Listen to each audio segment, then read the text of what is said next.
Saudi Arabia won, Uruguay won, another draw at this FIFA 2026 World Cup, and the World Cup's new warning sign. Yeah, we gotta breathe it all in. Hey there, everyone. My name is Joseph. Welcome back to my YouTube channel, Joji's 5 Cents. Football matches are coming in thick and fast, one after the other, with some results that no one could have expected it. So, if you haven't done it already, please leave a like, comment, subscribe, share the video, show me some love, and let's get into it for this reaction of what happened, the third draw today.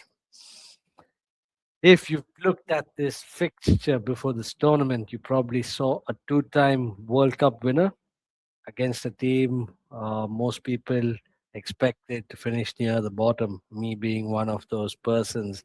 And near 90 minutes later, Saudi Arabia, KSA, walked away with the point. And honestly, they might have walked away with something even more valuable, respect. And that's something that most of these teams at this World Cup are looking to do or seeming to do, because this wasn't one of those games where a giant gets suckered punch by some lucky goal or spends the rest of the game hitting the crossbar. No, this was Saudi Arabia looking organized, looking prepared, and they looked like they belonged on that pitch. But the game ended at a draw, 1-1. Saudi Arabia struck first through Al Amri after Uruguay. The goalkeeper, Fernando Muslera. Muslera was what? Yeah, Muslera. Yeah, that's the guy. He made a costly mistake. And then, after relentless second half pressure, Uruguay finally found an equalizer through Maxi Araujo after the Saudi goalkeeper, another mistake by Alois, by a goalkeeper who also made an error. So a draw, one goalkeeping mistake apiece, and a point apiece. But the scoreline doesn't tell the actual story, because this match felt like a microcosm of modern football, a football aristocracy in Uruguay meeting a rapidly rising challenger. And after discovering the gap isn't there as everyone thought it should be. But let's talk about Uruguay, La Celeste, as they are fondly known all over the world and their part of the world. One of football's most historic nations, two-time World Cup champions, country with just a few million people, but somehow they managed to keep producing footballers like Diego Forlan, Luis Suarez, Edison Cavani, and they've always punched above their weight, especially with South American counterparts. But here's the uncomfortable truth: that isn't that Uruguay. This isn't the version that walked into tournaments with prime Suarez biting defenders, or Cavani running marathons, or even Diego Gordon defending like his family's honor depended on every tackle that he made. Today's Uruguay still has some sort of talent, or talent at least, but there are a few names that actually stand above the rest. Valverde remains one of those best midfield engines in the world. He is with one of the best teams in the world. Darwin Nunez can be devastating on his day. Bentancur and Ogate bring a lot of quality, but this team is still searching for an identity powerful enough to match with those legends that came before them. And against Saudi Arabia, there were moments where they looked more frustrated than frightening. That's not an insult. That's just how modern football is these days. You know, history doesn't score you goals. players do. And that's where the Saudi story starts. Because the real headline here isn't that they got a point, but the Green Falcons, as many of their fans know them as, for years, football fans viewed Saudi through only one lens. They were a respectable Asian side. They were a bit difficult, but not that quite, if you know what I mean. They were elite, but only when it came to their part of the world. But then came Argentina in 2022, the result that shocked the world. And at that time, many treated it like football's version of being struck by lightning, if you suppose, a once in a lifetime event. But what if it wasn't that? Just think about it. What if it was a beginning? Because look what's happened since. Massive investment, elite coaches, world class players entering the Saudi Pro League, higher standards, higher expectations, and the football intelligence that's been brought throughout all this.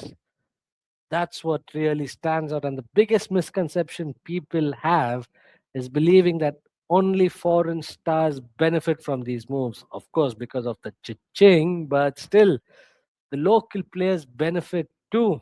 Every training session becomes harder, every tactical lesson becomes harder, every match becomes faster, every mistake gets punished. You cannot spend time playing with these world class professionals and not evolve yourself. That's fucking impossible. It's like learning to play chess against grandmasters like Magnus Carlsen or Anand every single day.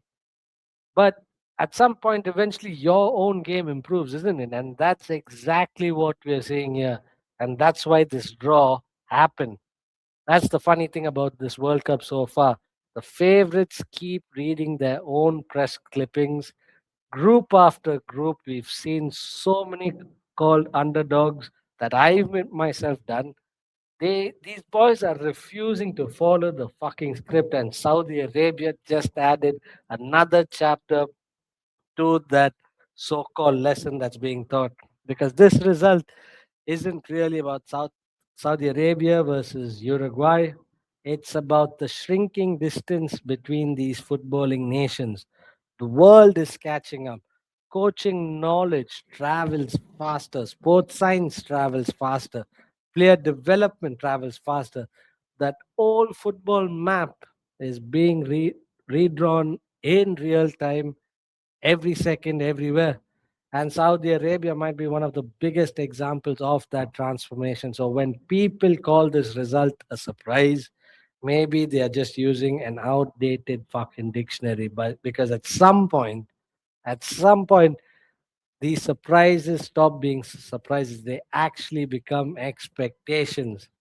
Now, Uruguay will still believe they can qualify because I said it so as well on one of my predictions, and they absolutely can. They've got the talent, the pedigree, the experience.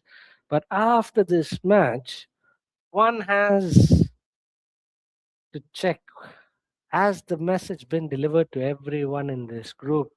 Don't underestimate Saudi Arabia. They're not like lucky charms or leprechauns that just happen to appear out of no fucking where. They are actually fearless, not just because of that one moment 4 years ago against Argentina. No, no, no, no. It's been constant development. They are becoming something far more dangerous, and most of my predictions actually pan out 80 to 85% of the time. And this team expects to compete. And when a nation starts or stops hoping and starts expecting, that's usually when everyone else should start paying attention, because Saudi Arabia aren't asking for respect anymore. Like poor the little boy Oliver, please, sir, can I have some more? They're fucking taking it. They're saying, give it, let me have it. And if Uruguay learned anything from this game, it's that football's middle class, that's the KSAs and the Cabo Verdes, they have become football's problem. The Falcons, the Green Falcons, aren't just flying anymore. They are fucking hunting. They become predators. And Group H suddenly looks wide open. You can mark my words for that. Wide open.